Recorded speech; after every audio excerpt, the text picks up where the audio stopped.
قل فيه الهوى كثرة خصاله الحميدة. تراه ما يحب الفضول ولا يحب يتدخل فيما لا يعنيه. تراه يعذر الناس، يطلب المعاذير للناس. مر على واحد السلام عليكم، ما رد عليه السلام، قال مسكين يمكن ما سمع، لأن ما عنده هوى، يطلب العذر للناس. واحد جاء ودعسه قدمه وهو يمشي ما شافه، قال ربما مسكين ما شافنا، يطلب العذر لإخوانه. هذا قليل الهوى. فقلة الهوى يترتب عليها تمام العقل، يترتب على ذلك تمام الخصال الحميدة في الإنسان، فتزكو هذه الخصال وتزداد الخصال الحميدة وتقل فيه الخصال الذميمة. وبالعكس والعياذ بالله إذا قل عقله وكثر هواه، لأن الهوى يدل على قلة العقل. يحب التدخل فيما لا يعنيه، ويحب الفضول، ويحب أن يتكلم في الكلام العقيم، كلام عقيم لا يسألك فائدة فيه، لا في أمر الدين ولا الدنيا،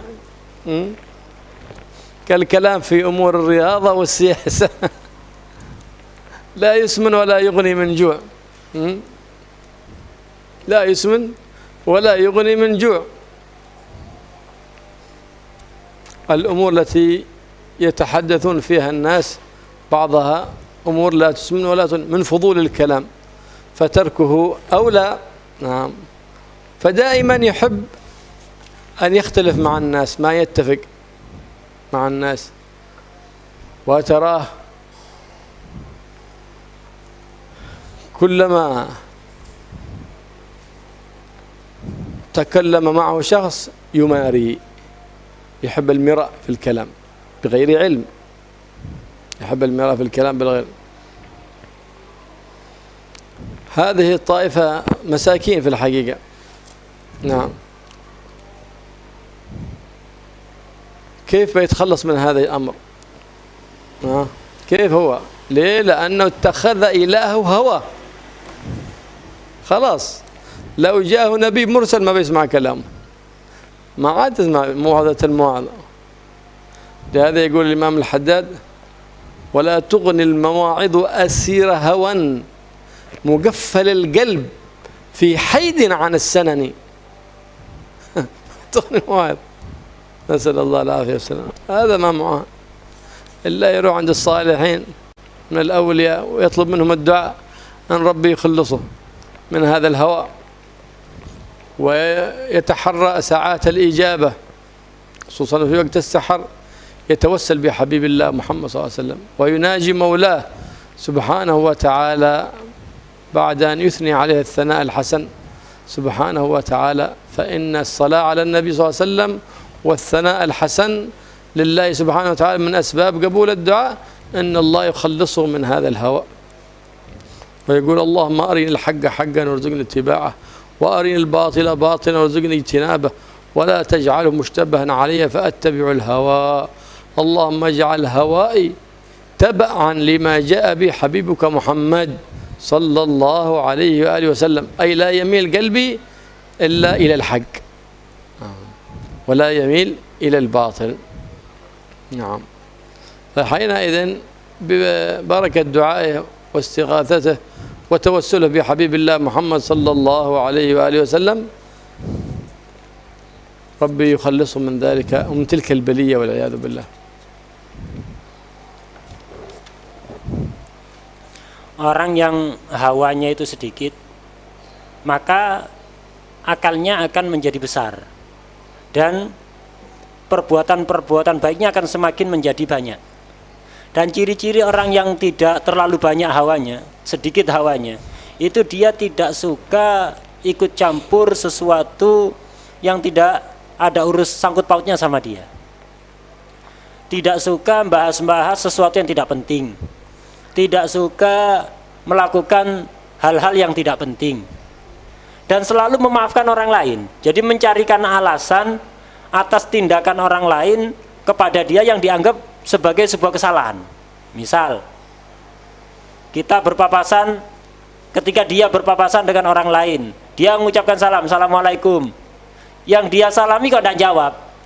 Dia gak, oh boleh salami tidak jawab, tidak gitu. Hatinya langsung otomatis, tanpa maksa-maksa, otomatis ya paling nggak denger, gitu aja, paling nggak denger. Nah, atau misalnya ketika ada kerumunan orang, kakinya terinjak, atau berjalan gitu, kakinya ada yang nginjak, nggak mangkel, nggak marah. Dia cuman bilang dalam hati, paling dia nggak ngelihat, biasa. Nah itu, jadi mudah sekali mencarikan alasan untuk orang lain. Ini menunjukkan orang itu hawanya itu sedikit, selalu mencarikan alasan untuk memaafkan orang lain. Hawa itu kalau sedikit, akal akan menjadi sempurna dan perbuatan baiknya akan menjadi banyak. Tapi sebaliknya, waliyadzubillah, orang yang hawanya sangat besar, ini akalnya akan menjadi sedikit. Itu pasti sudah. Tidak ada ceritanya orang hawanya besar terus akalnya sempurna, tidak. Akalnya sedikit. Dan orang kayak gini biasanya seneng fudul, seneng melakukan sesuatu yang tidak ada membahas atau melakukan sesuatu yang tidak ada sangkut pautnya sama dia, seneng melakukan sesuatu yang nggak penting. Kalau ngomong-ngomong omongan-omongan yang tidak ada faedah baik dunia maupun agama maupun akhirat. Contoh, hobinya bahas berita olahraga, bahas berita politik. Ini golongannya ini bal-balan dibahas. Nah, ini golongannya ini.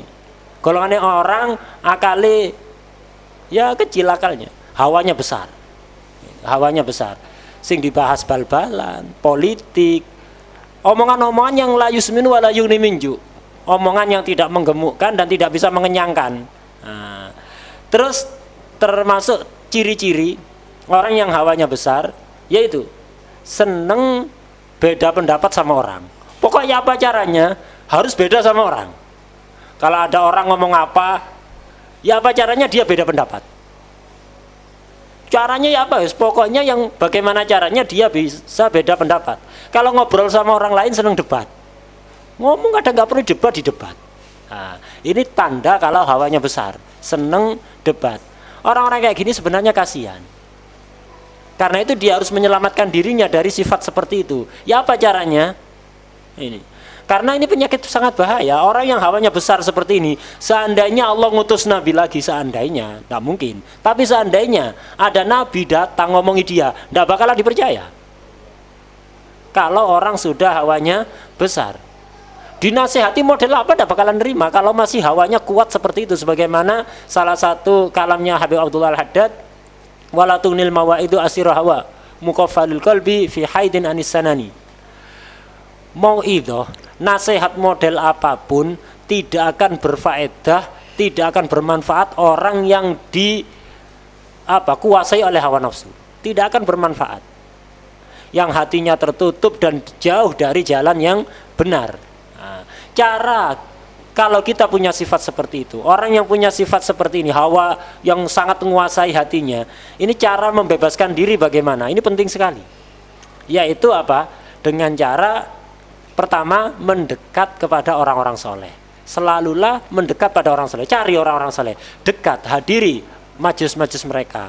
Dengarkan nasihat mereka. Dekati mereka, minta doa mereka. Nah ini langkah awalnya. Jadi mendekat kepada orang-orang soleh. Yang kedua, sering-seringlah berdoa kepada Allah.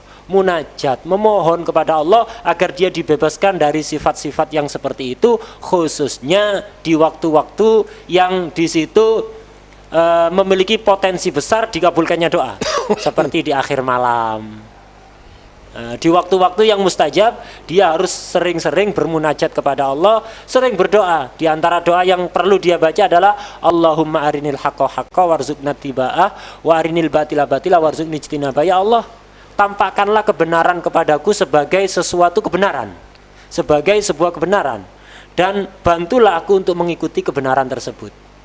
Dan ya Allah, tampakkan, perlihatkan kepadaku kebatilan sebagai sesuatu kebatilan. Tampakkan aslinya sebagai suatu kebatilan dan bantulah aku untuk menjauhinya.